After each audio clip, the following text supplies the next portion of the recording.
Madame, Monsieur, bonjour. La synthèse du grand récap.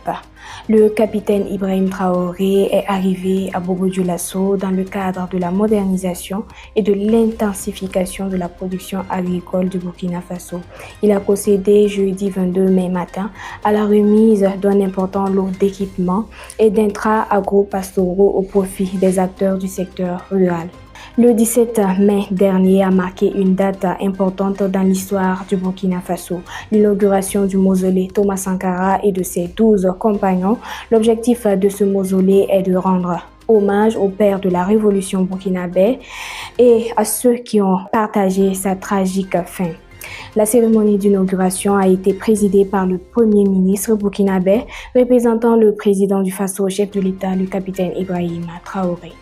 La journaliste présentatrice de la RTB, Amadine Lalsaga, a procédé samedi dernier à une remise de dons à l'aumônerie et à l'école de l'hôpital Yalagado Ouedraogo. Une initiative qui répond à la volonté du gouvernement burkinabé de venir en aide aux personnes vulnérables.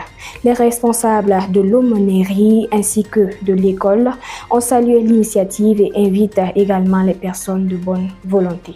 Le ministre en charge de la Défense, le général de brigade Célestin Simporé, a procédé jeudi à la remise de plusieurs moyens roulants et de détection de mines d'une valeur de 6 milliards de francs CFA au profit de la Brigade nationale des volontaires pour la défense de la patrie.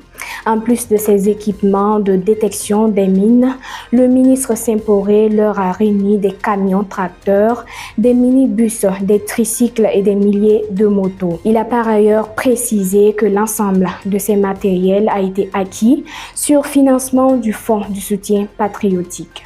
Et pour finir cette synthèse dans le domaine sportif au Burkina Faso, l'entraîneur des étalons Brahma Traoré a dévoilé jeudi la liste des joueurs retenus pour les journées FIFA.